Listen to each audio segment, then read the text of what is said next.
8, and I thought that it was a good experience because it was sort of a pressure cooker.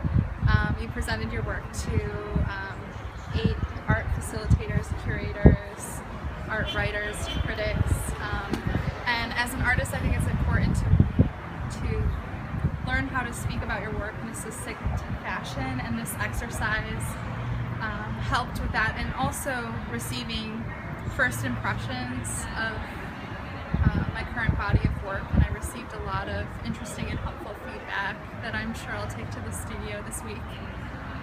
All 8 professionals had a completely different approach to how we had the conversation. They had different feedback, but it was nice to sort of hear commonalities in the way the work was read. So that was kind of one of those moments where you feel as an artist like, oh good, that's coming through. But it was really, there were ranges from complimentary to critical and everything in between. So yes, it will definitely help me talk about some of the things that I have a harder time talking about.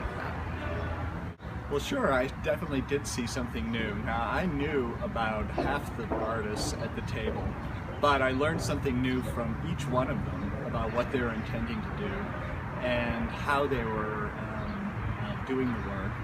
And I asked every one of the artists what were their ambitions, and I thought that was really fascinating. And I heard lots of interesting, cool insight and cool ideas about where their art should go next.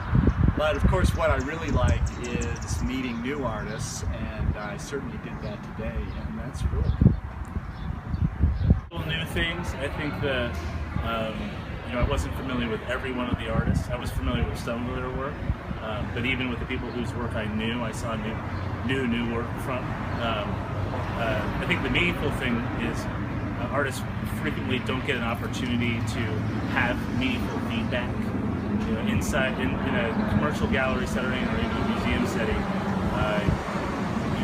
as an artist, you don't get a chance to hear what people are thinking or reacting to, or what critics are thinking. You might read it, but in this particular chance, it's almost like school again, where you actually have a chance to give feedback to an artist, and an artist gets to sit there and pick your brain a little bit. So that's a very meaningful thing, and it's a unique thing, one to the visual arts and actually all the arts, but it's something that outside of an academic setting you don't have anymore.